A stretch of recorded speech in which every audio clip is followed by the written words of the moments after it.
Buenas tardes, soy la doctora María Antonia Valdés Vargas y continuando con nuestra temática del Congreso, vamos a hablar del papel actual de la tibolona. Solamente que aquí quiero hacer una aclaración, estaba programado otro tema, sin embargo, por cuestiones personales, no pudimos contar con el ponente y pues hicimos este cambio. Bueno. Entonces vamos a hablar de lo que es la tibolona. Se dice que la edad media de la menopausia en las mujeres es relativamente fija a pesar del incremento en la esperanza de vida. Entonces, considerando esto, la mayoría de las mujeres van a pasar un tercio de su vida o más en la posmenopausia. ¿Qué va a suceder? Que la disminución de los niveles de hormonas por un tiempo prolongado va a tener múltiples consecuencias en su salud, tanto a nivel cerebral como a nivel sistémico. Para atenuar estos síntomas y patologías asociados al declive hormonal, se ha desarrollado múltiples protocolos de reemplazo hormonal, ¿sí? Estos estudios experimentales y ensayos clínicos han demostrado el papel benéfico de la terapia hormonal de la menopausia cuando se inicia durante la llamada hipótesis de tiempo o ventana de oportunidad. ¿Qué se refiere? Que bueno, la mujer va a ser apta para iniciar esta terapia si cumple ciertos requisitos, como son que debe tener menos de 60 años, menos de 10 años de haber iniciado la menopausia y que no existan contraindicaciones. La terapia hormonal va a englobar una amplia variedad de distintos fármacos. Por ejemplo, tenemos la terapia estrogénica, que es para pacientes que no tienen útero.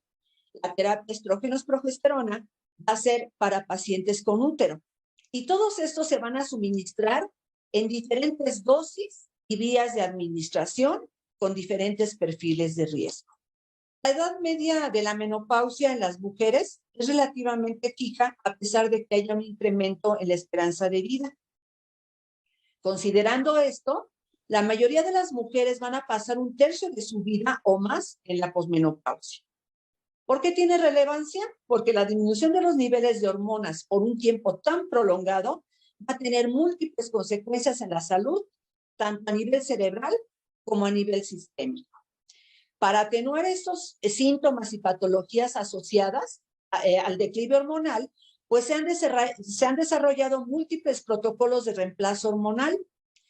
Estudios experimentales y ensayos clínicos han demostrado el papel benéfico de la terapia hormonal cuando se inicia durante la llamada hipótesis de tiempo o ventana de oportunidad.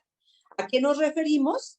Pues al periodo que la mujer va a ser apta para iniciar la terapia hormonal, pero claro, debe de cumplir ciertos requisitos, como es que tenga menos de 60 años, menos de 10 años de haber iniciado la menopausia y que no existan contraindicaciones. Ahora bien, la terapia hormonal va a englobar una amplia variedad de distintos fármacos, como tenemos la terapia con estrógenos para pacientes sin útero, la terapia con estrógenos progesterona para pacientes con útero. Todas ellas se van a administrar en diferentes dosis y vías, ¿sí? Pero también van a tener diferentes perfiles de riesgo. Hay ocasiones en que estas no van a ser adecuadas para nuestros pacientes, y entonces nos debe de conducir a la búsqueda de estrategias alternativas para obtener el equilibrio requerido de la actividad estrógeno y progestacional. Entre estas alternativas se va a encontrar la tibolona. Aquí quiero mencionar que puede ser útil para pacientes con y sin útero. Ahora bien, para que entendamos cómo está funcionando, cómo funciona o el mecanismo por el cual funciona la tibolona, debemos saber algo de sus características farmacológicas. En primera, que es un esteroide sintético derivado de la 19-nortestosterona. Está considerado como un regulador selectivo de la actividad estrogénica tisular. Se conoce como STER por sus siglas en inglés. ¿Y esto por qué? Porque va a ejercer diferentes actividades hormonales, o sea que tiene efectos específicos en los diferentes tejidos. Cabe mencionar que por sí la tibolona, pues no puede, por sí sola no puede ejercer, digamos, ningún efecto hasta que se llega a transformar en los metabolitos activos. Se va a metabolizar en el tracto gastrointestinal y en el hígado, luego de la ingestión oral. Y vamos a tener dos metabolitos que tienen propiedades estrogénicas sobre huesos, centros termorreguladores, sistema nervioso central y vagina. ¿Por qué? Porque se une a los receptores estrogénicos, principalmente a los alfa. Estos dos metabolitos son el 3-alfa-hidroxitibolona y la 3-beta-hidroxitibolona. El otro metabolito va a ser la delta-4-isómero-tibolona. Esta se va a unir a los receptores de progesterona y de andrógenos y por lo tanto pues va a tener propiedades progestágenas y androgénicas, y se dice que la tibolona va a ser una sustancia que tiene la capacidad de mimetizar las acciones de las hormonas gonadomiméticas, por lo tanto se le conoce como gonadomimético. Aquí vemos la estructura química de la tibolona. O sea, como habíamos mencionado, la tibolona se transforma en 3-alfa-hidroxitibolona y 3-beta-hidroxitibolona. Para que esto suceda, van a actuar unas enzimas que se llaman aldosetoreductases. Posteriormente, el delta-4 isómero se va a sintetizar a partir de la 3-beta-hidroxitibolona y en sí mismo de la tibolona. Estos metabolitos se dice que van a ser sustratos del sistema sulfotransferasa y sulfatasa. Sulfotransferasa se abrevia SULT y sulfatasa STS. ¿Por qué es importante? Porque el sistema SULT va a catalizar la sulfatación de estos metabolitos y los va a volver inactivos. Y el sistema STS va a promover la hidrolización local y los va a volver, los va a activar. Aquí podemos ver la afinidad que tienen los metabolitos por los receptores. Vemos que la tibolona sí tiene cierto efecto sobre los tres receptores, pero realmente es mínima, es muy baja. En cambio, la 3-alfa-hidroxitibolona y la 3-beta-hidroxitibolona van a tener afinidad por los receptores estrogénicos, mientras el isómero delta 4 va a ser por los receptores progestágenos y receptores androgénicos. Y esto nos va a explicar posteriormente el por qué actúan de determinada manera y se obtienen los beneficios esperados. Ahora bien, aquí tenemos cómo va a actuar la tibolona a través de sus metabolitos activos, ¿sí? Y estos van a actuar en los tejidos, principalmente hueso, vagina, cerebro, sistema cardiovascular, endometrio y mama. Y su mecanismo de acción va a ser de tres formas. Puede activar el receptor esteroideo, puede modular e inhibir la acción enzimática, o puede tener un metabolismo que se llama tejido selectivo. Y aquí otra vez vamos a ver, cuando activa un receptor, es por ejemplo en el hueso, cerebro, sistema cardiovascular y vagina. Aquí va a producir una estimulación tisular. Cuando se inhibe alguno de los sistemas, por ejemplo la sulfatasa, pues no va a activar componentes estrogénicos, como suele ocurrir en la mama y el endometrio. Y también, en cuanto al metabolismo del isómero delta 4, va a actuar sobre mama y endometrio, y tampoco va a activar componentes y va a causar una ausencia de la estimulación tisular. Ahora bien, aquí vamos a hablar de las concentraciones relativas de metabolitos de tibolona en diferentes tejidos. Ajá. Y esto es para que nosotros nos expliquemos el efecto. Aquí vemos que la mayoría, el tejido mamario, el endometrio y la vagina va a tener predominancia de los tejidos, la tibolona disulfatada, o sea que es un metabolismo inactivo. Posteriormente, encontramos la 3-hidroxitibolona en menor concentración, la delta 4. En el endometrio pasa algo similar, sin embargo, aquí encontramos una mayor cantidad o concentración de delta 4. En la vagina, todavía la concentración de delta 4 es mucho mayor y esto va a explicar los efectos que van a tener a nivel de la salud sexual. En cambio, observamos que a nivel del sistema nervioso central, tanto el cuerpo calloso como el hipotálamo y el hipocampo van a tener una mayor concentración de metabolitos de 3-hidroxitibolona. Por lo tanto, se piensa que aquí el efecto que va a ocurrir a nivel del sistema nervioso central va a ser secundario al estímulo de los receptores estrogénicos. Bueno, todas estas evidencias clínicas en cuanto al efecto de la tibolona, pues se obtuvo a través de ciertos estudios. En primer lugar, tenemos aquí el estudio STEP, que no viene aquí en las imágenes, pero este mostró un aumento significativo en la densidad mineral ósea al compararla con el raloxifeno. Aquí se usaron dosis de tibolona de 1.25. Era para demostrar que aumentaba la densidad mineral ósea y por lo tanto reducía el riesgo de fracturas. El otro estudio es el estudio LED. Aquí va relacionado también al hueso. Y en este se compara la tibolona contra el 1.25 contra el placebo. Aquí encontramos que se corroboró que había un incremento en la densidad mineral ósea tanto de la cadera como a nivel vertebral y disminución de las fracturas, disminución de las fracturas.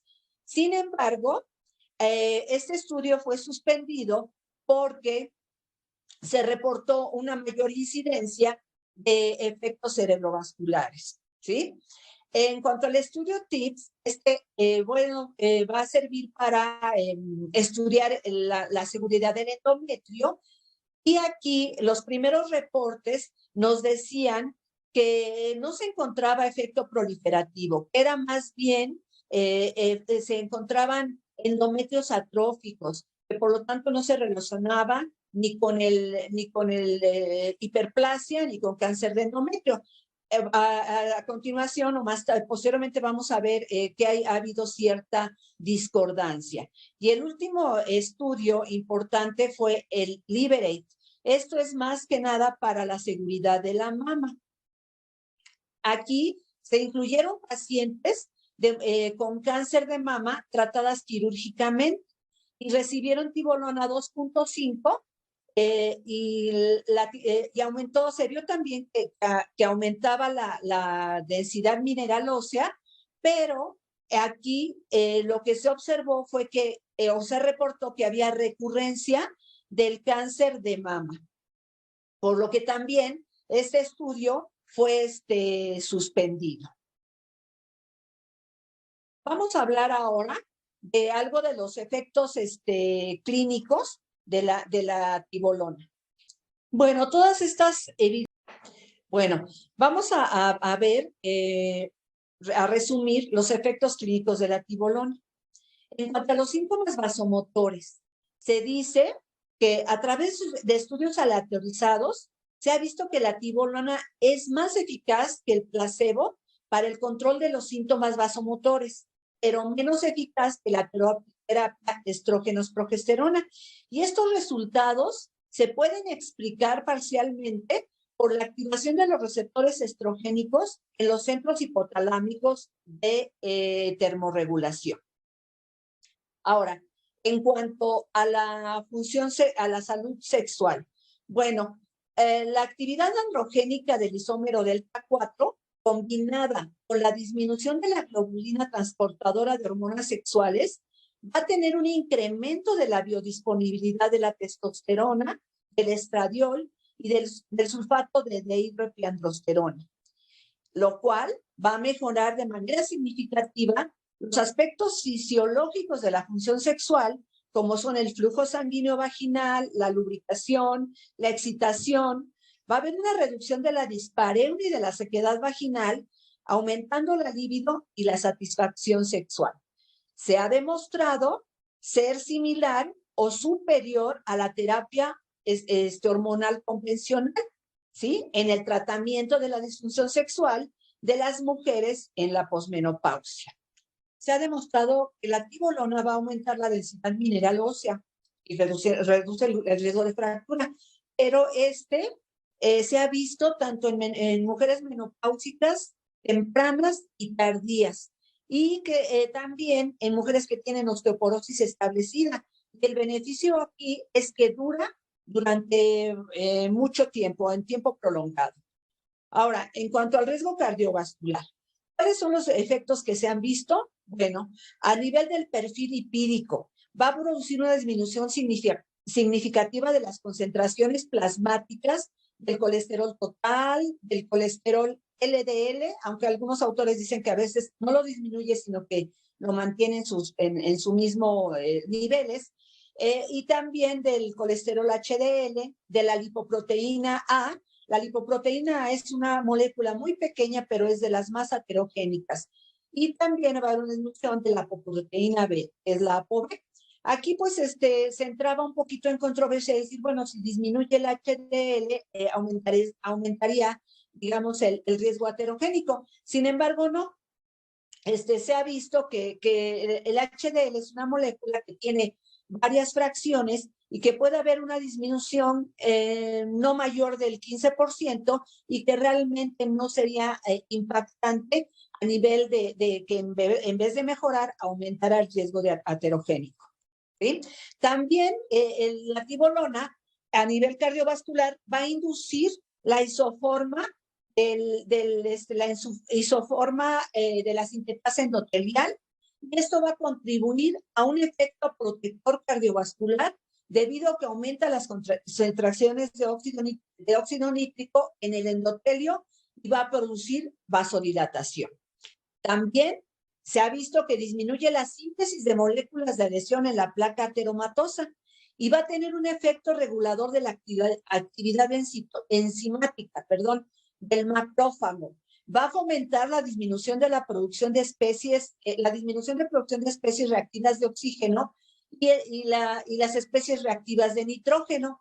Y además va a tener un efecto modulador en la síntesis de las citocinas proinflamatorias, principalmente la interleucina 1 y la interleucina 6, el factor de necrosis tumoral, todo como consecuencia de la actividad sobre los receptores estrogénicos, y esto va a explicar el efecto antiinflamatorio de la tibolona a través de los macrófagos. Eso sí, dice que ningún ensayo clínico ha demostrado el aumento de la mortalidad por causas cardiovasculares cuando se utiliza en la ventana terapéutica, ¿sí? En cuanto a la hemostasia y la coagulación, pues realmente se ha observado que la incidencia de efectos tromboembólicos en mujeres tratadas con tibolona no va a ser superior a la de las mujeres sin tratamiento, ¿sí? Se menciona que disminuye el espesor de la capa íntima media de la arteria carótida, pero además va a tener efectos antioxidantes. También se han encontrado aumento de plasminógeno, pero disminución de la actividad tisular del plasminógeno y el inhibidor del activador del plasminógeno tipo 1, así como del fibrinógeno. Entonces tendría un efecto antitrombótico. Se reportan también acciones antiescleróticas, ¿sí? Que van a ser directamente sobre la pared vascular porque van a inhibir la expresión de las moléculas de adhesión de los leucocitos. Y recordemos que esto es uno de los primeros pasos para iniciar la aterogénesis a nivel endotelial. Y va a inhibir el crecimiento de las células del músculo liso vascular. Y esto, acordémonos también que la proliferación de las células musculares van a ayudar a la formación de la placa ateromatosa durante el proceso de aterogénesis. Bien, la tibolona no debe ser utilizada por pacientes, como mencionamos, en el riesgo cardiovascular, que estén fuera de la ventana terapéutica o en aquellos que puedan tener condiciones de alto riesgo de enfermedad, como son enfermedad cerebrovascular, como es la hipertensión, diabetes, la fibrilación auricular o el tabaquismo crónico. Aquí únicamente para mostrar el efecto que va a tener la tibolona en el colesterol total, en el HDL, en el LDL y los triglicéridos también los va a disminuir. Por eso es que también se recomienda en las pacientes que tienen hipertrigliceridemia.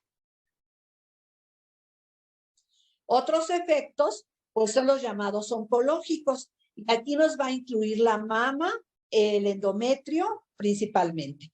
En cuanto a la mama, se dice que no va a aumentar la densidad mamaria. Y esto es muy importante porque la densidad mamaria es un factor de riesgo para cáncer de mama. Van a presentar menos mastalgia que la que se observa con los estrógenos. Y estas respuestas favorables van a ser consecuencia de la reducción de la proliferación y estimulación de la apoptosis de las células mamarias normales y va a ser atribuible al impacto de la tibolona, sobre la actividad de las enzimas mamarias. Todas las formas de terapia hormonal, excepto los estrógenos vaginales, se han asociado con a un aumento en el riesgo para cáncer de mama. Y la tibolona se ha situado en un riesgo intermedio entre la terapia estrogénica y la terapia estrógeno-progesterona. Supuestamente está relacionada con la duración del tratamiento. Y se dice que cuando se usa por más de 3 años, pues sí se han reportado o se han encontrado más bien que existen más probabilidades de tumores de receptores hormonopositivos tipo 1 que en las no usuarias.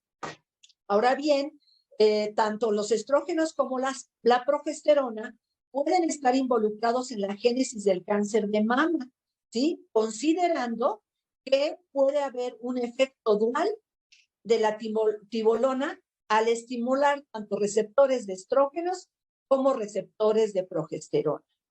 Ahora, en cuanto al endometrio, en el estudio TIPS, de lo que ya les había hablado, se dijo que no se encontraba hiperplasia, pero sí un alto nivel de atrofia, lo que indicaba que no había efecto proliferativo. ¿Por qué? Pues por la marcada conversión de la tibolona a su metabolito progestágeno.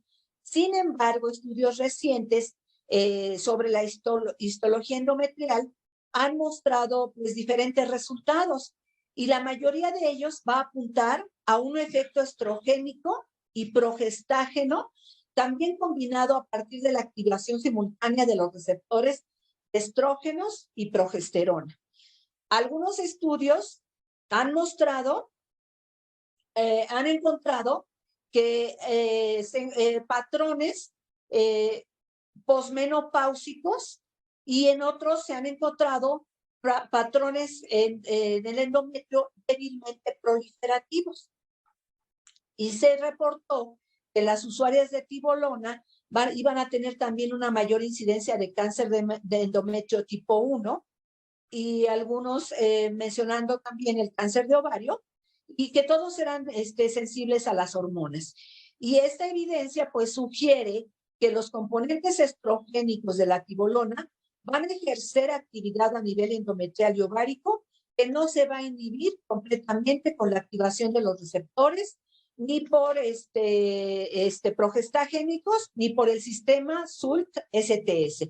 En cuanto al estado de ánimo y cognición, pues se ha encontrado también efecto positivo sobre los síntomas depresivos, el estado cognitivo, en comparación con el placebo, pero menor que con la terapia estrogénica. Ahora bien, en cuanto a las acciones neuroprotectoras de la tibolona en las células gliales y neuronas, pues realmente no hay una información limitada sobre los efectos de esta en el cerebro y los mecanismos por los cuales va a ejercer las acciones sobre el sistema nervioso central y que en gran parte son desconocidos. Bueno, recordemos la diapositiva donde veíamos la concentración de los metabolitos. En el cerebro había altos niveles de metabolitos hidroxilados no sulfatados que tenían actividad estrogénica y que se encontraban en diferentes partes del cerebro. Bueno, pues es probable que la tibolona tenga efectos comparables con la terapia con estrógenos. Y esto podría explicarse por el paso facilitado de los metabolitos lipofílicos no sulfatados a través de la barrera hematoencefálica. Y también existe la presencia de proteínas transportadores de aniones orgánicos que llevan los esteroides sulfatados y que pueden ser desulfatados localmente. Se piensa que la acción de la tibolona va a ser a 3 niveles, como lo vamos a ver ahorita en esta diapositiva, ¿sí? Es en sí realmente un mecanismo muy complejo, pero pues va a ser sumamente sintetizado. ¿Cómo va a actuar? Pues se dice que va a ser, y como lo vemos aquí en la diapositiva, con una potenciación sináptica, ¿sí? Que disminuye la actividad de la acetilcolinesterasa y la colina acetiltransferasa de manera dependiente de la dosis, y va a sugerir que su modulación puede potenciar las sinapsis colinérgicas.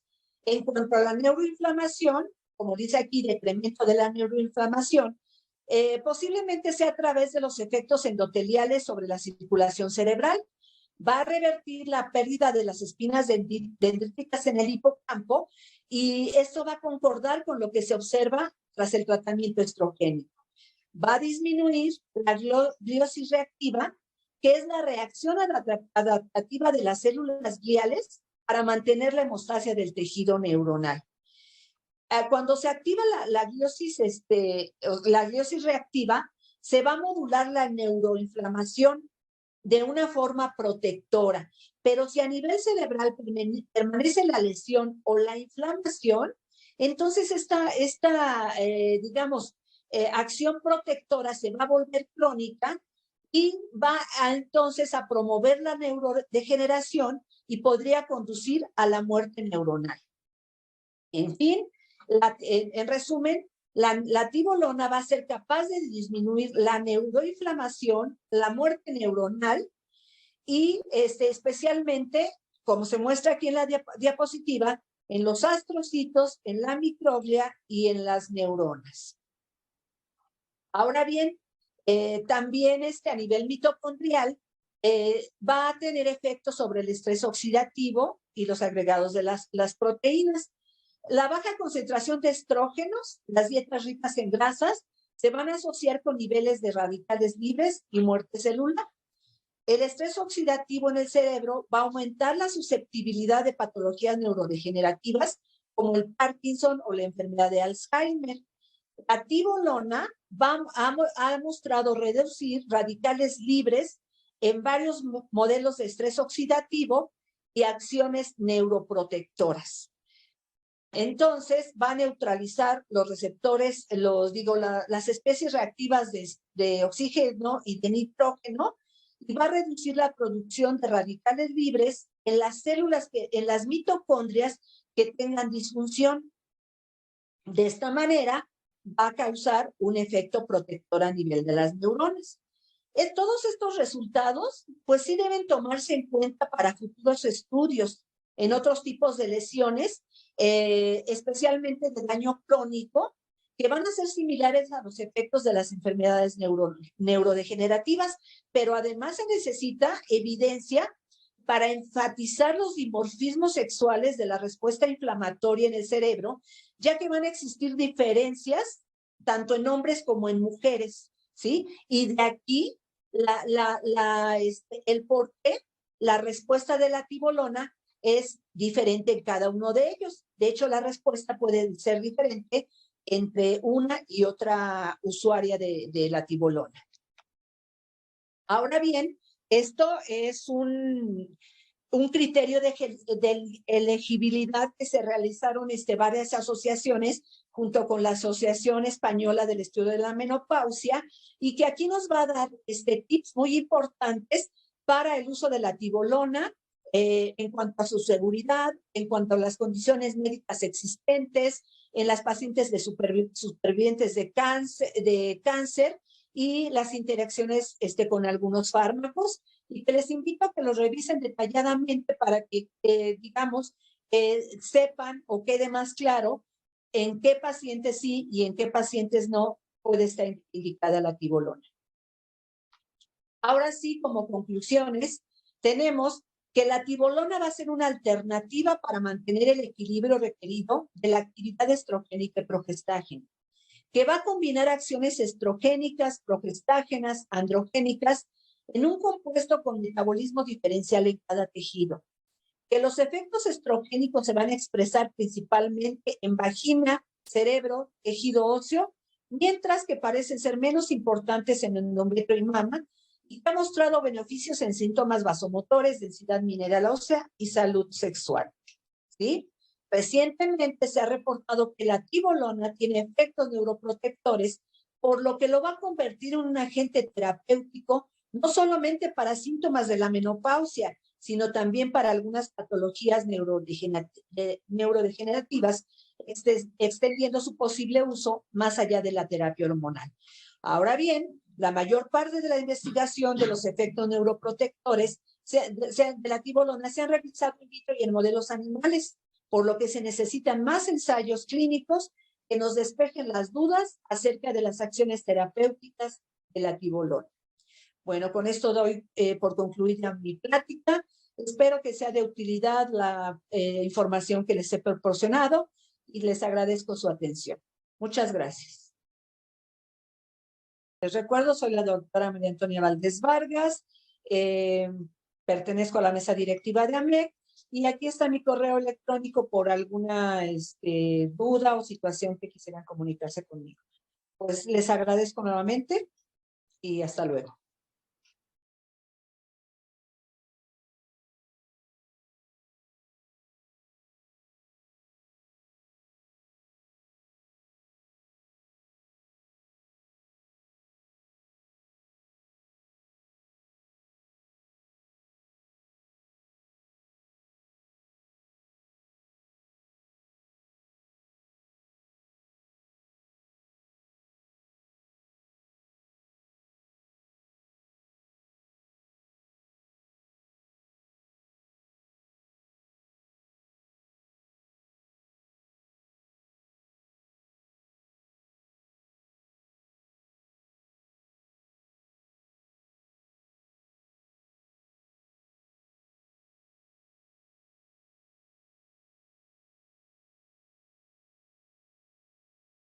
Hola, buenos días. Es un gusto para mí estar en el Congreso Regional Internacional AMLEC 2022. Este congreso se está realizando con el apoyo de la Asociación Mexicana para el Estudio del Climaterio, a quien agradecemos todo su apoyo. Soy la doctora Alma Rosa Jaime León, presidenta del Colegio de Ginecología y Obstetricia del Estado de Morelos, y el día de hoy vamos a hablar sobre neoplasias intraepiteliales en el climaterio. Esta es una patología que va muy en relación con el virus del papiloma humano y es la que causa el segundo cáncer más frecuente en las mujeres. Sabemos que el 4.5% de todos los cánceres a nivel mundial está ocasionado por el virus del papiloma humano, quien tiene una relación directa con el cáncer cervicuterino. En nuestro país ocupa el segundo lugar de mortalidad en las mujeres mayores de 25 años, teniendo un pico entre la edad de 20 y 30 años y el segundo pico a la edad de los 60 años. A nivel mundial vamos a tener que se presentan 630,000 nuevos casos anuales, de los cuales 23 millones de mujeres presentan lesiones precancerosas y 29 millones van a presentar verrugas en los genitales. La relación del virus del papiloma humano con el cáncer cervicuterino tiene antecedentes históricos, siendo en 1980 el grupo del doctor Alexander Meisel quien hace el primer descubrimiento entre la asociación de los coilocitos con las displasias intraepiteliales y el virus del papiloma humano. Y es en el año 2007 cuando el grupo del doctor Harald Surkhausen, quien ganó el Premio Nobel de Medicina, hace un descubrimiento viendo la relación que existe directa entre el virus del papiloma humano y el cáncer cervicuterino por medio de el estudio de cadenas de polimerasa. Vamos a ver que la displasia intraepitelial a nivel de estadísticas en la semana 43 pareciera que ha aumentado.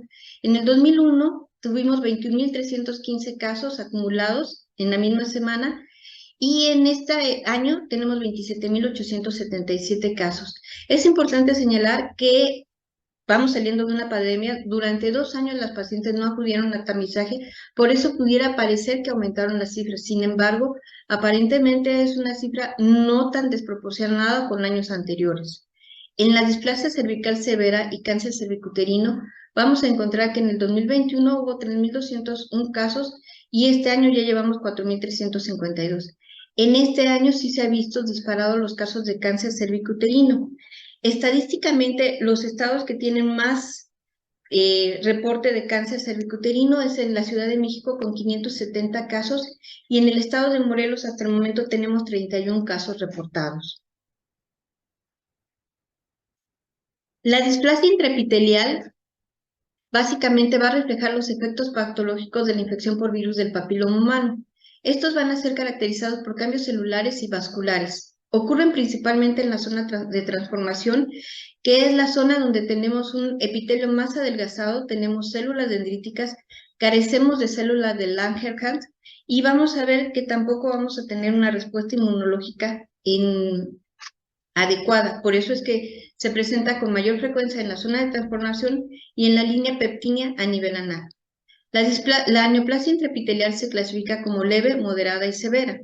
Y básicamente se va a asociar con cáncer cervicuterino y los virus que principalmente se asocian son el 16 y 18, que son los mayores responsables de esta patología.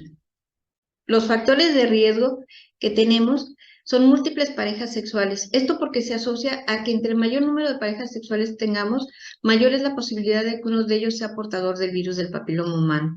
El no usar preservativo. Se ha visto que aun cuando usemos incluso preservativos podemos llegar a tener contacto con el virus del papiloma humano y esto se da porque antes de la aplicación del preservativo ya hay lubricación entre mujeres y hombres o de hombre a hombre.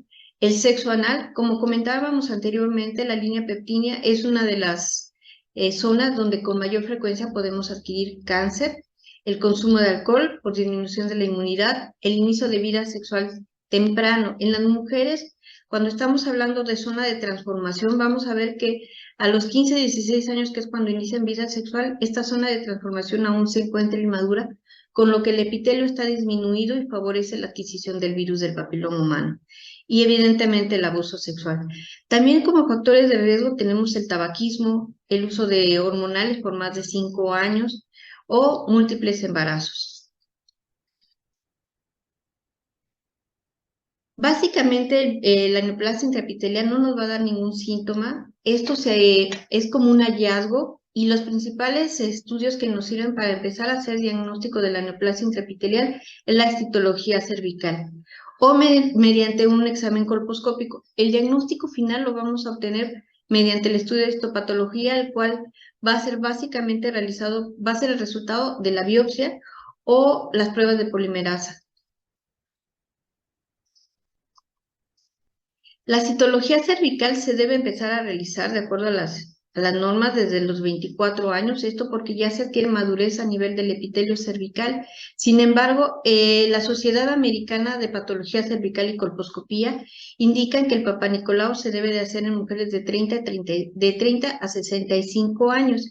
Este estudio se debe realizar junto con la prueba de cadena de la polimerasa y se debe realizar cada 3 años. En mujeres mayores de 65 años con estudios negativos en los últimos 20 años y sin antecedente de haber presentado neoplasia intraepitelial, ya no se requieren. Desafortunadamente en nuestro país, la prueba de cadena de polimerasa, la PCR, no es para población abierta, pero sí contamos con la citología cervical, la cual es gratuita y se puede realizar en cualquier centro de salud.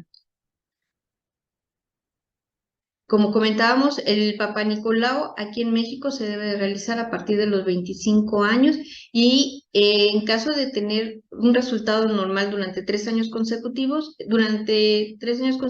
normales, entonces ya podemos sugerirle a nuestra paciente que se lo realice cada 3 años. Esto generalmente no lo hacemos porque difícilmente nuestras pacientes acuden a realizarse la citología anual, por lo que esto es para el conocimiento médico. Solamente aquellas pacientes que son muy disciplinadas y que llevan este estudio de forma anual, podemos sugerirles esto, haciéndole hincapié en que no vaya a suspender la realización del estudio. El esquema de detección con prueba de virus del papiloma humano, que les comentaba que es la PCR, se debe realizar de pacientes de 35 a 64 años y en caso de tener un resultado normal se debe realizar cada 5 años. En nuestro sistema de salud pública, generalmente la PCR la realizamos cuando tenemos una citología anormal o positiva para el virus del papiloma humano. Lo ideal para cubrir las metas de disminución del cáncer cervicouterino sería poder aplicar o realizar estos estudios de forma rutinaria en nuestros pacientes. Es importante conocer o recordar que para la citología cervical, sobre todo en pacientes con climaterio, tenemos que verificar bien cómo se encuentra el reporte de nuestros niveles hormonales. Generalmente en una citología cervical lo que vamos a estar checando es que no presentemos infección, que la muestra sea satisfactoria, que no exista el virus del papiloma humano. Y muchas veces olvidamos el ver cómo están las células o cómo nos están reportando nuestros niveles hormonales. ¿Por qué es importante esto? Porque en las pacientes con climaterio, y recordando un poco la histología, vamos a tomar en cuenta que en las mujeres posmenopáusicas se van a incrementar las células parabasales. Recordemos que es un epitelio adelgazado y las superficiales van a disminuir. Cuando nosotros veamos esto en nuestro Papá Nicolau, es importante tratar de mejorar las condiciones del epitelio, sobre todo si las vamos a enviar a colposcopía. Generalmente, el mayor porcentaje de células superficiales significa que tenemos adecuada estimulación estrogénica y hablamos de un índice de maduración vaginal mayor de 65.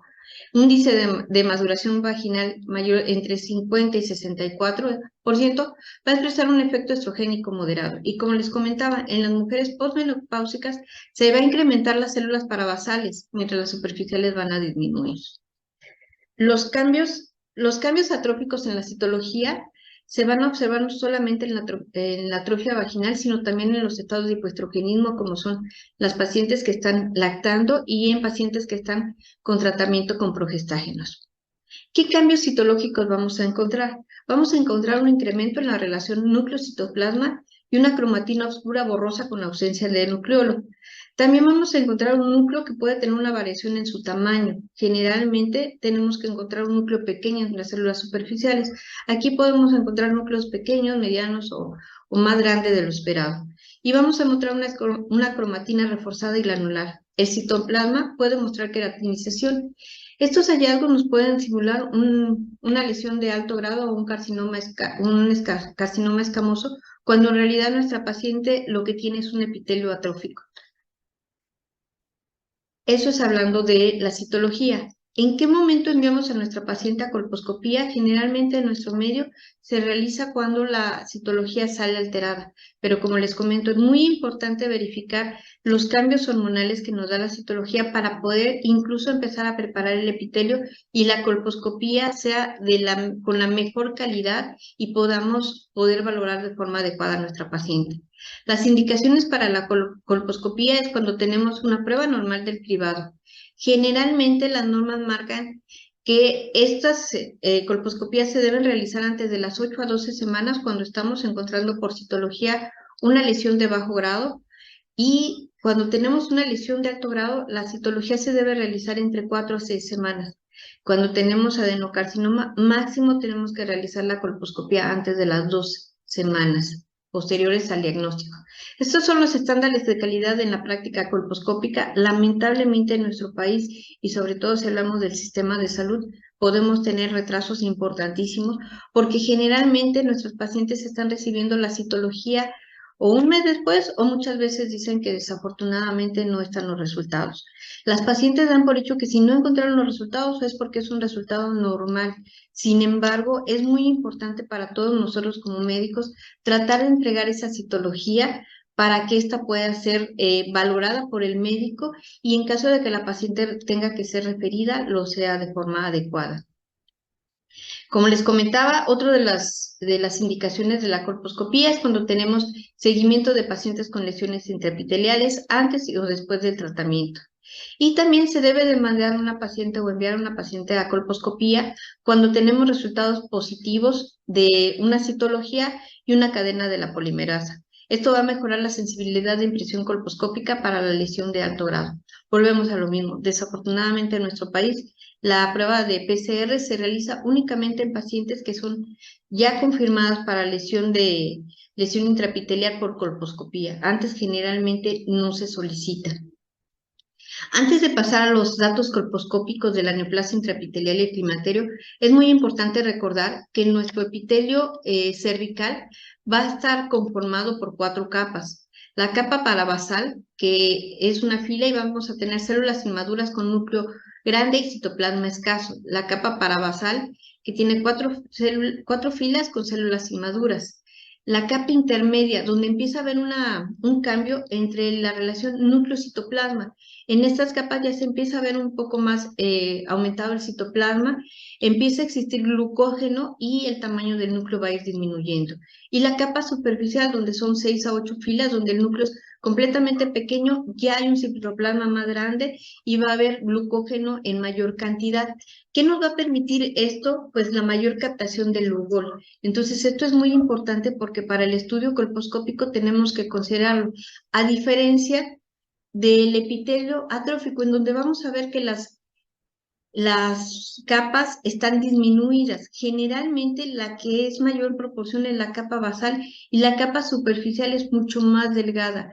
Los núcleos siguen siendo pequeños, pero la cantidad de glucógeno ya no es tan importante, lo que nos va a disminuir la captación de Lugol aún en pacientes sin ninguna alteración de neoplasia intraepitelial. Como les comentaba anteriormente, en los epitelios atróficos vamos a tener una ausencia de estrógenos. Sin embargo, los receptores para estrógenos van a seguir presentes. Ya no hay tanta actividad estrogénica, pero sus receptores siguen en esos epitelios. Ya no hay maduración ni glucogénesis superficial, con lo que vamos a tener disminución de la captación del Lugol. No hay maduración más allá de la parabasal. El epitelio es un epitelio atrófico. Vamos a encontrar que podemos ver fácilmente los vasos, con lo que en algunas ocasiones podemos incluso llegar a provocar petequias. Va a haber un aplanamiento de la interfaz epitelio-estroma. Y uno de los cambios macroscópicos que vamos a notar es que va a haber disminución del tamaño del cuello con aplanamiento de los fondos de saco. Es cuando hablamos de cervix cupulizados o atróficos. La zona de transformación se va a tornar en una zona de transformación tipo 3, de acuerdo a la clasificación de Río 2011, en donde la zona de transformación difícilmente va a poder ser vista en su totalidad. Y va a haber un estrechamiento del orificio cervical externo, con lo que también hay una disminución de la visibilidad de la zona de transformación. Vamos a ver, básicamente para poder entender neoplasia intraepitelial de acuerdo a la clasificación colposcópica, lo que es más importante es estar revisando y viendo casos. Aquí vamos a ver que estamos viendo un cervix, como comentábamos, los fondos de saco prácticamente han desaparecido. No está tan plano el cervix, pero vemos que la zona endocervical poco podemos ver, es un epitelio pálido. Vamos a ver que a pesar de que es un epitelio en donde solamente se ha aplicado solución fisiológica para la revisión, ya hay formación de petequias, no son vasos anormales, sino son petequias, y vamos a notar que hay desprendimiento del epitelio, se empieza a lastimar. Generalmente son colposcopías que se clasifican como adecuadas, porque de acuerdo a la clasificación de Río 2011, nuevamente lo menciono, los cambios atróficos son considerados como normales. Pero esto nos puede llegar a dificultar o incluso podemos llegar a tener dudas si se trata de una lesión intraepitelial o son cambios normales. Esto es un caso en donde vamos a ver que en la primera imagen es un cervix en donde aplicamos únicamente solución fisiológica. Vemos que hay fragilidad capilar, incluso vemos que hay sangrado escaso, pero es rutilante. Vemos que hubo desprendimiento del epitelio. Aquí aplicamos el ácido acético y vemos cómo el epitelio se empieza a tornar pálido, pero es generalizado, no hay ninguna zona en donde se vea las características propias de una lesión intraepitelial. Estamos viendo que es una palidez generalizada y vemos aquí zonas de petequias. Con el Lugol, la captación del Lugol está disminuida y aquí puede causar un poco de confusión porque incluso hay unas zonas que el fondo del saco sí hubo mayor captura. Generalmente, si nuestra citología nos está reportando que hay una lesión intraepitelial de bajo grado y nuestra paciente llega para la valoración colposcópica, lo ideal es tratar de preparar un poco más el epitelio para mejorar las condiciones colposcópicas antes de tomar una biopsia. En caso de que llegamos a tener dudas y nuestra paciente o consideramos que no va a regresar, pues lo ideal es buscar las zonas, si encontramos alguna zona acetopositiva y biopsiar antes de llegar a comentar a la paciente el diagnóstico de neoplasia intraepitelial, porque sabemos que estos diagnósticos en donde tenemos que hablar del virus del papiloma humano no solamente tiene un impacto físico, sino también psicológico para nuestras pacientes. Entonces es muy importante, incluso antes de realizar la colposcopía, valorar de forma adecuada la citología, ver los niveles hormonales y comentarle a nuestra paciente para que ésta vaya tomando conciencia que si esta colposcopía se realiza después de los 40 años, podemos encontrar cambios que son normales y que no necesariamente son causados por una lesión intraepitelial. Les comentaba anteriormente que incluso el lupol va a haber una hipocaptación importante en donde no hay zonas marcadas ni zonas en donde podamos sospechar de lesiones intraepiteliales, pero sí vamos a ver que las zonas de captación son en diferentes intensidades. Estos son dos casos, son de la misma paciente. En el primer caso la primera imagen vamos a ver una colposcopía, la cual estamos viendo una zona de transformación tipo 2, porque todavía alcanzamos a ver el cambio de epitelios. Vamos a notar que el epitelio del cervix es pálido, podemos ver el trayecto circulatorio y algo que tenemos que recordar, en una lesión intraepitelial de alto grado o en el cáncer cervicuterino vamos a notar cambios en el grosor del tamaño de los vasos. Aquí vemos que los trayectos son regulares, el grosor se conserva, no hay anormalidades en pero sí vamos a ver que el epitelio es completamente delgado. Incluso antes de aplicar el ácido acético, que debe ser entre 3% y 5%, vamos a ver que aquí podemos ver zonas que pudieran ser por metaplasia. La metaplasia es un epitelio que está adelgazado. Ya con la aplicación del ácido acético vamos a ver que se empieza a teñir de forma muy, muy leve esta imagen. Incluso podemos hablar de un poco de mosaico en esta zona. En esta zona también empieza a aparecer, pero ya desde aquí ya lo veíamos. Entonces estamos hablando que probablemente si vemos esta imagen nos esté dando un falso positivo. ¿Por qué? Porque son zonas que aún sin la aplicación del ácido acético se están viendo algunos cambios. Evidentemente, si tenemos la sospecha, es importante tomar la biopsia. La biopsia se tiene que tomar ante la sospecha y tiene que ser no solamente una, se pueden tomar en varios sitios para ir delimitando la topografía de la lesión. En esto es un acercamiento, vamos a ver aquí el epitelio cilíndrico. Es muy importante comentar que generalmente en las pacientes con climaterio, con epitelio atrófico, no vamos a encontrar epitelio cilíndrico porque este se encuentra más en el orificio cervical interno. Pero aquí vemos zonas de metaplasia, vemos el epitelio adelgazado, vemos múltiples orificios glandulares y aquí llama la atención esta imagen. Esta imagen que sí es una imagen acetopositiva de aparición lenta, tenue, ¿sí? En donde estamos hablando que probablemente se trate de una lesión intraepitelial. Como les comentaba hace unos momentos, lo importante de la colposcopía es estar viendo, revisando muchas pacientes antes de empezar a acostumbrarnos a educar nuestros ojos para estar checando este tipo de lesiones. Este es un caso de una paciente de 45 años que llegó con el diagnóstico de lesión intraepitelial de alto grado. Sin embargo, estamos viendo que en el orificio cervical externo podemos ver esta lesión delimitada que aún sin la aplicación del ácido acético, aquí estamos viendo solamente con solución fisiológica, ya empezamos a ver que llama la atención, ya no hay fondos de saco, el cervix ya está disminuido en su tamaño, incluso podemos ver algunos pliegues que empiezan la piel se empieza a romper fácilmente. Ya con el ácido acético vemos que se empiezan a formar petequias, estas se pueden empezar a formar incluso con el toque de la torunda, y el lugol hay una captación, pero esta imagen color aperlado que está aquí de fácil delimitación que se ve desde un principio y que lamentablemente en algunos casos tenemos que usar unas pinzas que nos permitan revisar de forma adecuada el orificio cervical externo, que en este momento, en este caso, no se tenía. Pudimos determinar con biopsia que se trataba de un adenocarcinoma. Entonces es muy, muy importante que todas estas imágenes aperladas también las tomemos en consideración y que si tenemos la duda, podemos mejorar las condiciones cervicales. ¿Cómo se mejoran las condiciones cervicales? Vamos a empezar a usar estrógenos conjugados y equinos. Como les comentaba en un principio, el epitelio sigue manteniendo sus receptores estrogénicos, no así la estimulación estrogénica. Entonces, ¿qué debemos de hacer? Tenemos que tomar en consideración la posibilidad de aplicar estrógenos, ya sea conjugados o equinos.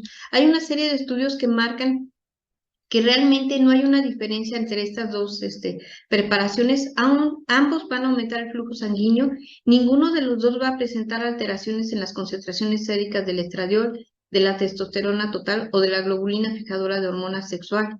Tampoco vamos a tener cambios en la longitud del endometrio, aunque generalmente se sugiere usar en pacientes con longitud endometrial o también endometrial menor de 4 milímetros.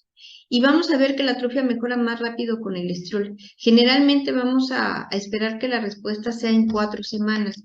Es muy importante tratar de aplicar los estrógenos de preferencia en la noche cada 48 horas, ya que nuestros pacientes con estos cambios están presentando seguramente un síndrome genitourinario. Es importante que al principio se aplique solamente de forma externa y después empecemos a usar el aplicador, esto para no lesionar más la superficie cervical. Se sugiere repetir el estudio 4 semanas después y ya con un mejor epitelio, una calidad mejor, más adecuada, podamos tomar la decisión de biopsiar o no biopsiar a nuestra paciente para hacer el diagnóstico de neoplasia intraepitelial. Generalmente ya con la biopsia podemos sugerir un tratamiento excisional en donde básicamente vamos a resecar toda la lesión para evaluarla histológicamente. Podemos hacerlo por medio de conización con asa diatérmica, que es la que generalmente más se usa, pero es muy importante, incluso si nosotros tenemos la duda y aplicamos los estrógenos, durante la asa diatérmica vamos a tener una menor disminución en la cantidad de sangrado que podamos tener. Vamos a aplicarlo, bueno, podemos usar también la conización por láser. Su uso es excepcional por el artefacto con márgenes, muchas veces evita que nosotros podamos tener una muestra adecuada. La conización con bisturí va a permitir resecar las lesiones más extensas y valorar adecuadamente los márgenes de resección de gran importancia en casos con sospecha de invasión o si hay enfermedad glandular. Ese cada vez se usa menos debido a que ya tenemos el asa diatérmica que nos permite tener una mejor muestra histopatológica para su estudio y para poder clasificar e incluso tratar a la paciente. Y vamos a considerar que el tratamiento destructivo es aquel que elimina completamente la lesión resecada y se propone si no hay ningún signo de sospecha de microinvasión neoplásica glandular o afectación endocervical. La criocirugía generalmente ya no se recomienda para casos de lesión intraepitelial de bajo o alto grado y solamente se va a usar cuando es el único medio con el que se cuenta en nuestra área. La vaporización con láser, esta precisa de un intenso aprendizaje, pero con alta tasa de curación. Llegamos a tener una tasa de éxito de entre 95 y 98%. Y es de lesión en lesiones extensas que afectan los fondos de sacos vaginales. Vamos a tener que también tenemos como medio de prevención, no de tratamiento, las vacunas, las cuales ya se están retomando después de la pandemia. En este momento en varias escuelas primarias y secundarias ya se está reiniciando la aplicación de la vacuna. Generalmente se aplica en niñas de 9 a 14 años, ¿sí? Y es importante recordarle a estas pacientes que las vacunas solamente van a proteger contra ciertos tipos de virus del papiloma humano, por lo que al iniciar vida sexual o después de los 24 años, siempre y cuando ya se haya iniciado vida sexual, podemos y debemos realizar el tamizaje, la citología. El vacunarnos no previene que nos podamos infectar contra el virus del papiloma humano, ya que las vacunas solamente son para algunos subtipos, no son para todos. La Estrategia Mundial para la Eliminación del Cáncer Cervicuterino, que se propone como meta disminuirlo a menos del 4% en el 2030, es la estrategia, 90-70-90. Tenemos que tener el 90% de esquema de vacunación en mujeres menores de 15 años. Tenemos que tener 70% de mujeres cribadas con una prueba de alta precisión a los 35 y 45 años. Y tenemos que tener un 90% de las mujeres identificadas con enfermedades cervicales recibiendo tratamiento y atención médica. Con esto se pretende que en el 2030 disminuyan la presencia de cáncer cervicuterino en nuestra sociedad. Por mi parte es todo, agradezco su atención y es muy importante recordarles que conforme ha ido aumentando nuestros años de vida, esto permite saber que el climaterio ya no es la tercera edad ni la segunda edad. Se va haciendo cada vez más frecuente la atención de nuestras pacientes y ellas nos exigen cada vez más esta atención para mejoría de la calidad de su vida. Es importante recordar que nada es permanente a excepción del cambio. Pues agradezco mucho su atención y en caso de que tengan dudas o comentarios, dejo a ustedes mi forma de contacto, mi correo electrónico y mi teléfono. Muchísimas gracias y que siga siendo de gran valía para ustedes este congreso. Hasta luego.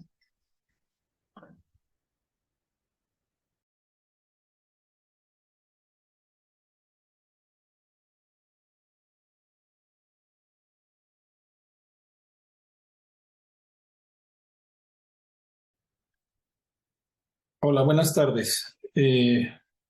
Primero que nada quiero agradecer al comité organizador, a la mesa directiva de la Asociación Mexicana de Estudio del Climaterio, a los organizadores de este congreso regional, para que hayan tenido el honor de invitarme a este congreso Dilemas de Salud en la Menopausia. Mi nombre es Gerardo Andrés Albajazo, soy ginecólogo obstetra, biólogo de la reproducción. Actualmente estoy como vocal en la Asociación Mexicana de Estudio del Climaterio y el día de hoy voy a hablar acerca de cáncer de ovario en la menopausia.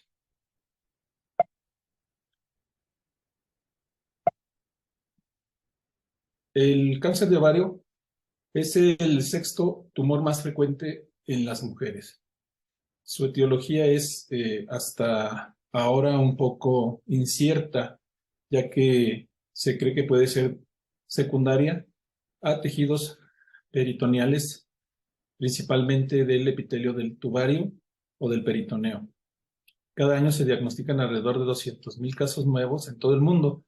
Esto constituye aproximadamente el 4% de los cánceres diagnosticados en la mujer y tiene una baja tasa de supervivencia. Esto es relacionado con el diagnóstico, ya que este se realiza en estadios avanzados de la enfermedad. Como tiene una poca sintomatología, o más bien una sintomatología un poco ambigua y diversa, es probable que muchas de estas pacientes se retrasen su diagnóstico. El tipo epitelial, que es el cáncer más común de los cánceres ováricos, representa aproximadamente el 90% de los casos. Solo el 10% se origina a partir de otros tipos celulares, como son las células germinales, los cordones sexuales y del estroma ovárico. En México se han registrado aproximadamente más de 4,000 casos nuevos y es la cuarta causa de muerte en las mujeres, siendo su edad promedio del diagnóstico entre los 50 y los 70 años, lo que nos atañe ya que es nuestro grupo de estudio en la mujer de la menopausia. Lamentablemente, como les comentaba, tiene una alta mortalidad debido a que se diagnostica en forma muy tardía. 90% de ellos se encuentran en estadio 3 y 4.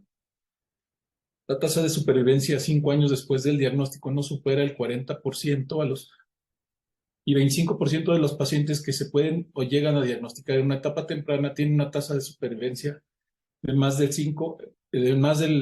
90% en los próximos 5 años. En el estadio 2, la tasa de supervivencia puede ser superior al 70%. De ahí que la detección temprana es fundamental en estos casos.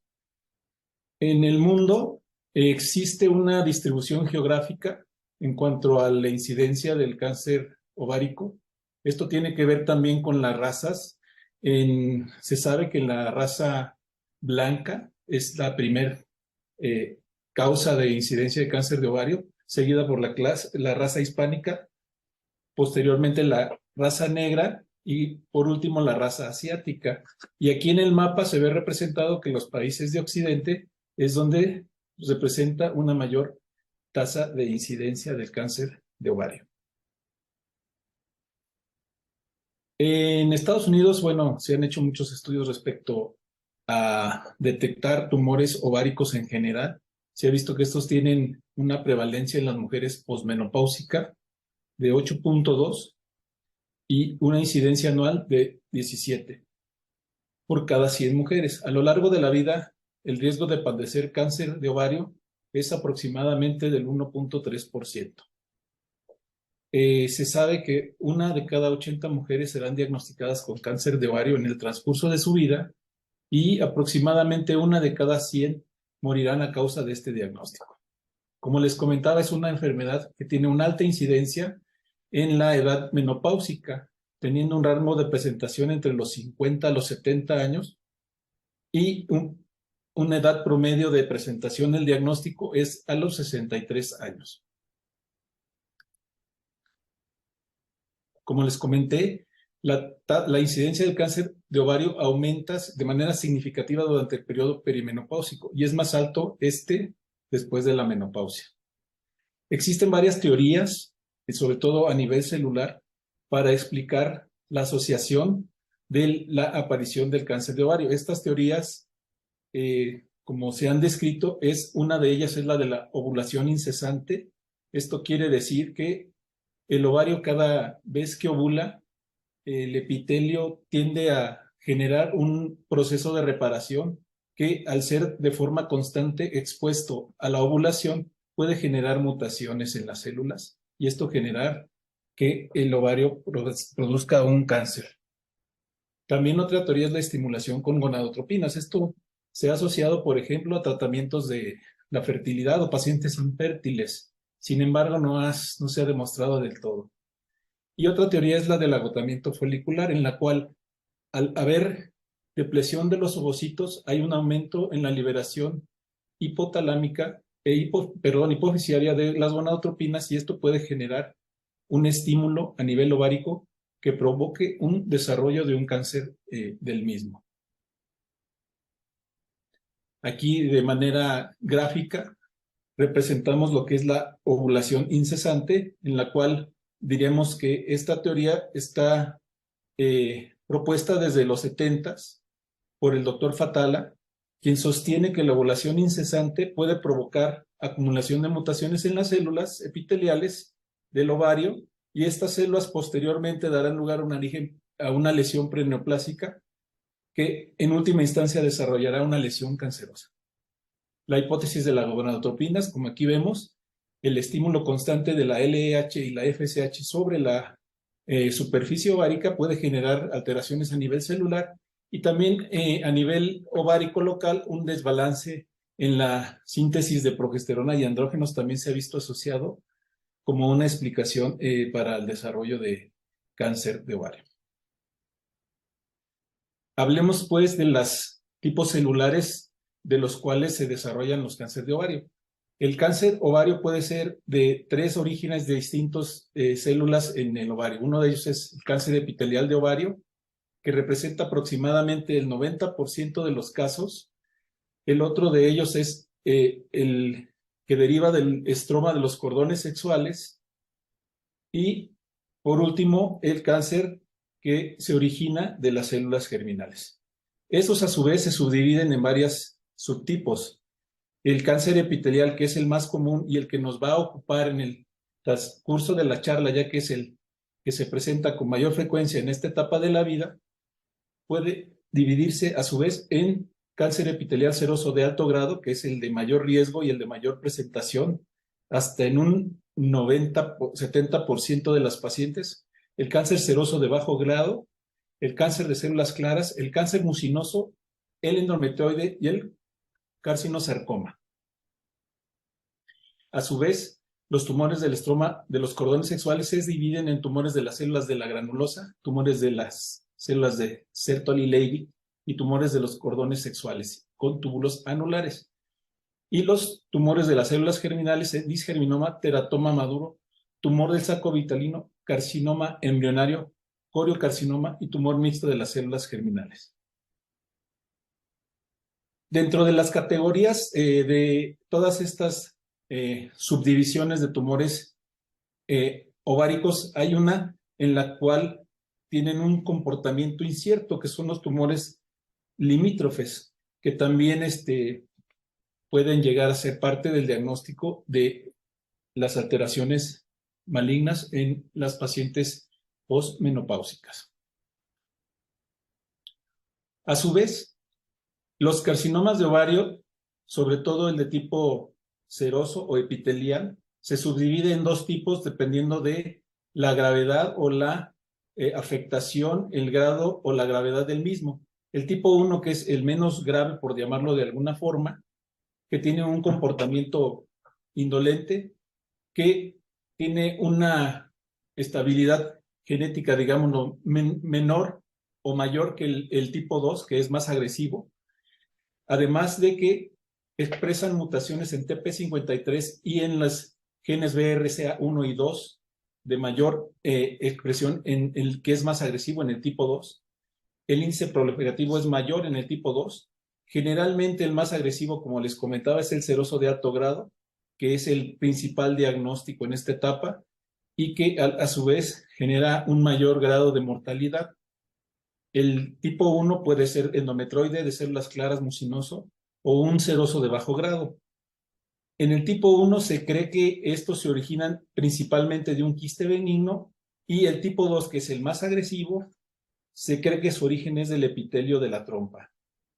Es muy difícil tener un precursor en el tipo 2 y este es más común en la zona de Europa y Estados Unidos que en Asia. También se pueden subdividir en base a los niveles del antígeno CA125, en el cual se encuentra mayormente elevado en el tipo 2, que como les comentaba, tiene un mayor grado de agresividad.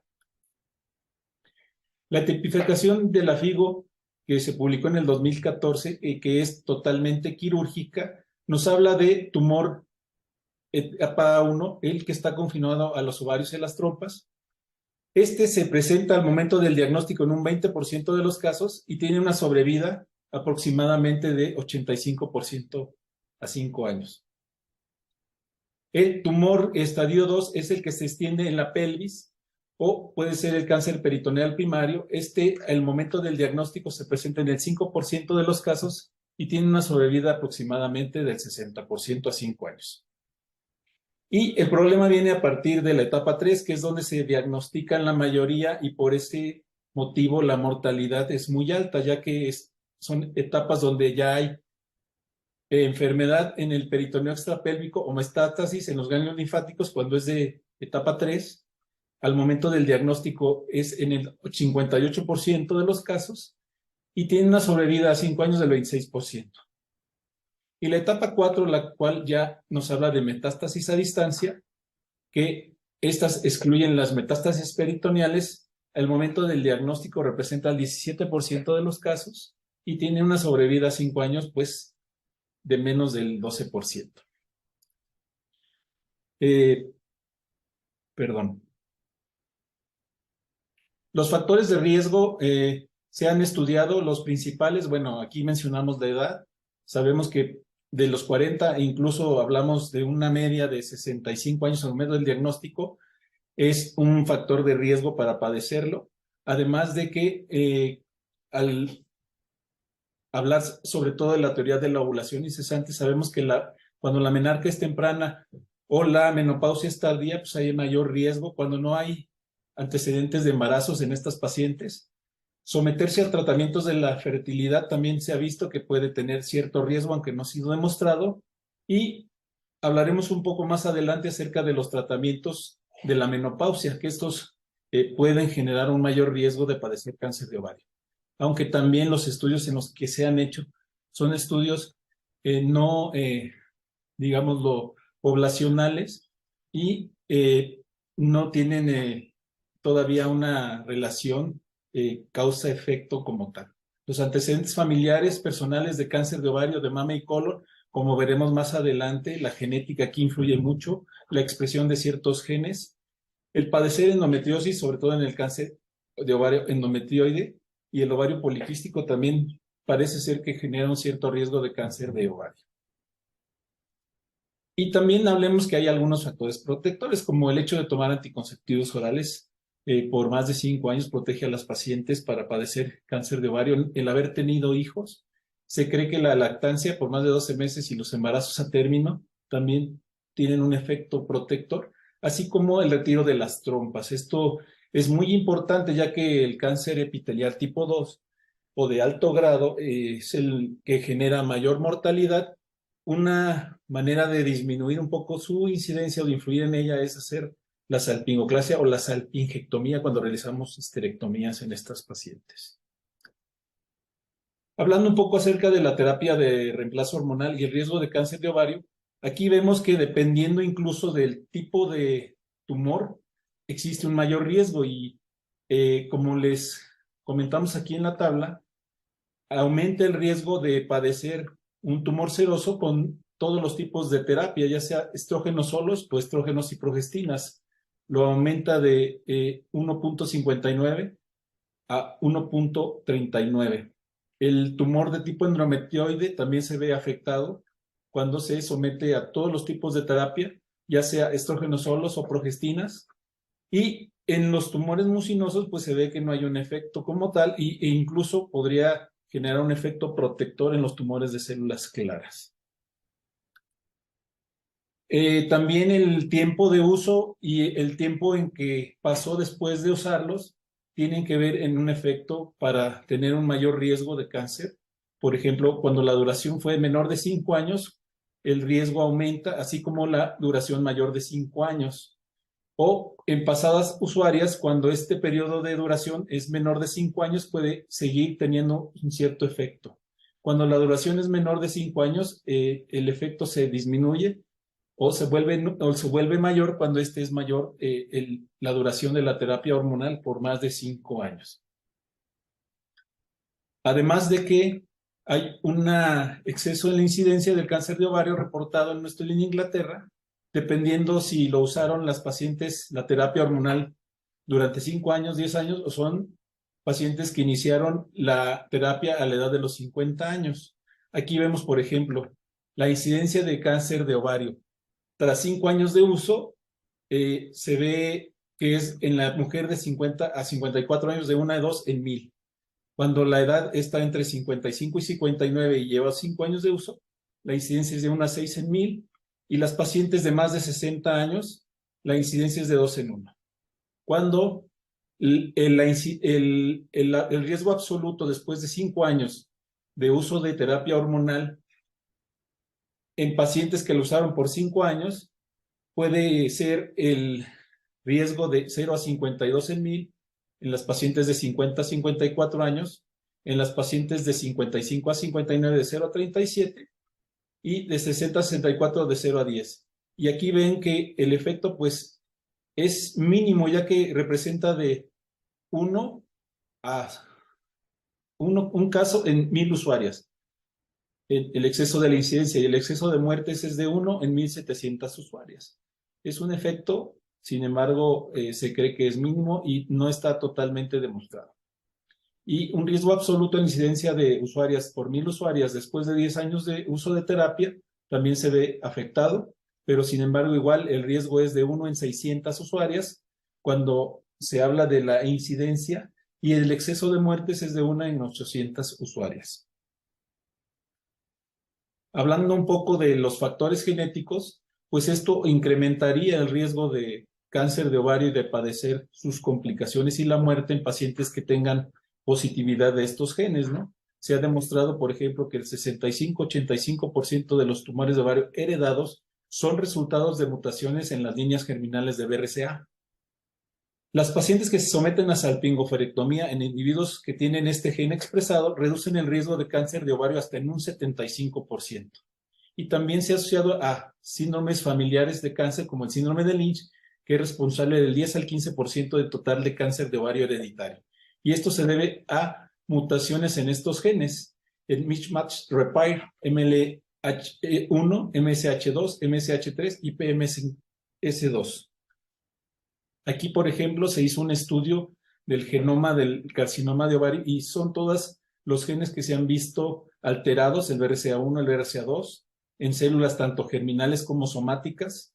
La mutación que se llevó a cabo investigada en este gen, una metilación hasta en un 11%, y estos son otros genes, lo que concluye que hasta el 20% de los pacientes con cáncer epitelial de alto grado tienen mutaciones, ya sea tanto en BRCA1 y en BRCA2. Y bueno, para el diagnóstico, pues bueno, debemos de saber que los síntomas son muy vagos o inespecíficos, pero se han estudiado o se han comprobado algunos síntomas, como pueden ser la inflamación, que se presenta 7.4 veces más en pacientes con cáncer de ovario, el aumento del tamaño o la distensión abdominal y los síntomas urinarios. Para el estudio de estas pacientes, pues se recomienda hacer tanto exámenes de sangre como pueden ser marcadores tumorales. Los que se solicitan para este tipo de cánceres, sobre todo de tipo epitelial, es el CA125 y el HE4. Y el estudio de imagen de elección de primera instancia es el ultrasonido, donde vamos a estudiar una masa pélvica y podemos encontrar ascitis si ya está en etapas avanzadas. Perdón. Los marcadores tumorales, como le comentaba, el CA125, que es un antígeno carbohidratado, tiene una sensibilidad para el cáncer de ovario, sin embargo, no es capaz de detectar a todas las pacientes, ya que puede elevarse en otras patologías y esto hace que su especificidad alta tenga una alta tasa de falsos positivos. También se expresa en otro tipo de cánceres como páncreas, mama, colon, pulmón, o en patología benigna pélvica, como puede ser la endometriosis, la enfermedad pélvica inflamatoria, los miomas. Incluso la misma menstruación genera elevación del CA125. El valor de referencia no debe ser mayor de 35 unidades por mililitro. En el cáncer de ovario puede llegar hasta más de 1.500 unidades y se utiliza como diagnóstico diferencial de las masas pélvicas. También puede utilizarse como control basal antes de llevar a cabo el tratamiento de las pacientes. Y también se puede utilizar como detección de la progresión y recurrencias. Es también un marcador estándar en el seguimiento de las pacientes de terapia, quimioterapia, ya sea coadyuvante o como quimioterapia posterior a la cirugía. Aquí, por ejemplo, vemos que algunas asociaciones que estudian el cáncer no lo recomiendan como un screening al CA125. Tampoco no es un consenso general en cuanto a la detección precoz. Sobre todo se puede utilizar en pacientes con síndromes hereditarios y nos sirve para diagnóstico diferencial de masas pélvicas. Y como les comentaba, se utiliza mucho para detección de recidivas, respuesta al tratamiento y pronóstico. Otro marcador tumoral es la proteína del epidermo humano 4, el HE4. Esta fue identificada en 1991 por Kirchhoff. Es un inhibidor de las proteasas y se expresa en el tejido del aparato reproductor, de ahí su interés. Tiene una sensibilidad similar al CA125 para cáncer de ovario, pero es superior ya que tiene una mayor especificidad diagnóstica. Esto quiere decir que menos falsos positivos. Y en cuanto al diagnóstico de masas anexiales en la premenopáusica, también nos ayuda. Es mayor eficacia en la detección de tumores, sobre todo en estadios precoces, y se complementa para discernir en cuanto al diagnóstico de las masas pélvicas. Los inconvenientes es que este se ve elevado en insuficiencia renal y los valores de referencia se pueden hacer tanto en premenopáusicas menos de 150 picomoles por litro y en posmenopáusicas menos de 90 picomoles por litro. También se puede utilizar como respuesta a tratamiento y detección de recurrencias. En cuanto a los estudios de imagen, bueno, han existido diversas clasificaciones, las cuales se han utilizado a lo largo del tiempo para evaluar las imágenes, sobre todo iniciales por ultrasonido, en cuanto al riesgo de las lesiones en base a sus características. Aquí, por ejemplo, vemos esta de la International Tumor Analysis de ovario, en la cual los divide en benignos y malignos, dependiendo de las características por imagen del tumor. Aquí, por ejemplo, un B1 es un tumor unilocular, un M1 es un tumor sólido irregular, y M2 cuando presenta citis, M3 cuando tiene estructuras al menos 4 papilares en su interior, un M4 cuando es irregular, multilocular sólido y puede medir hasta 10 centímetros o más de diámetro, y un M5 cuando se pone flujo Doppler, se ve que tiene un fuerte flujo Doppler interior, a diferencia del B5, que es un benigno, ¿no? Entonces, esto nos ha ayudado para distinguir este tipo de tumores en base a imágenes. Y como les comentaba, hay varios intentos por clasificarlos. Quise abocarme en el más reciente, que es el ORRATS, que es un sistema radiológico en el cual la intención es que todos expresemos el mismo idioma al hablar de tumoraciones anexiales, y se hace una clasificación en base a las características ecográficas, y aquí podemos ver que el ORRAT 0 es un examen incompleto. En el ORRAT 1 hablamos de un folículo o de un quiste de menos de 3 centímetros o un cuerpo lúteo. Este no requiere de ningún estudio de seguimiento. El ORRAT 2 es un tumor benigno, o sea, su potencial maligno es del menos del 1%, y hablamos de que pueden ser un quiste simple o lesiones benignas clásicas que pueden ser, no sé, un quiste hemorrágico, por ejemplo, o lesiones simples unifoliculares, ¿no? Esto se requiere de un seguimiento y se puede seguir viendo por el ginecobstetra. Cuando hablamos de un riesgo ya un poco mayor hacia la malignidad, como desde el menos del 10%, pues probablemente se requiera de alguna valoración extra con algún otro estudio de imagen, y esto puede ser por un quiste ya sea que mida más de 10 centímetros o un quiste dermoide, un endometrioma, un quiste hemorrágico también mayor de 10 centímetros, o un quiste unilocular pero con paredes irregulares, así como un quiste multilocular de menos de 10 centímetros, pero que las paredes están engrosadas, ¿no? O tumores sólidos. Esto hace que tenga un riesgo de menos del 10%, pero aquellos que son con un riesgo intermedio y alto ya deben de ser referidas a estudios más específicos, como puede ser una resonancia magnética, además de una valoración ya un poco más especializada por el ginecólogo-oncólogo. Y nos referimos a quistes multiloculares con componentes sólidos o no sólidos, y a quistes uniloculares con tamaños variables, pero en los cuales se observan proyecciones papilares, pues ya hablamos de tumores que tienen una probabilidad o riesgo de malignidad que es mayor del 50%.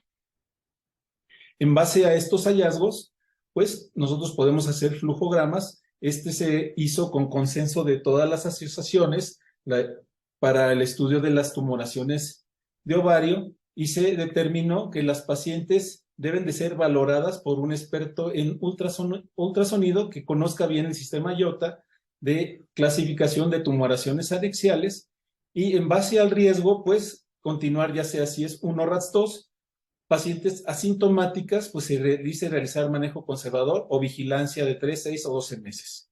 Pacientes con bajo riesgo de malignidad, estamos hablando de menos del 10%, que se clasifican como ORRAT 3, requieren de un manejo quirúrgico. Este puede ser llevado a cabo por un ginecobstetra, y ya pacientes con un riesgo intermedio o alto deben de ser referidas al ginecólogo-oncólogo para un manejo más especializado.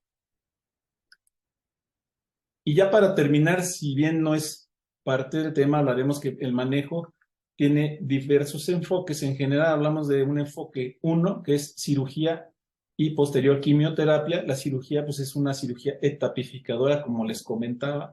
Tenemos que el oncólogo, el cirujano oncólogo, el ginecólogo oncólogo debe de hacer una exploración abdominal, la cual incluya lavado peritoneal,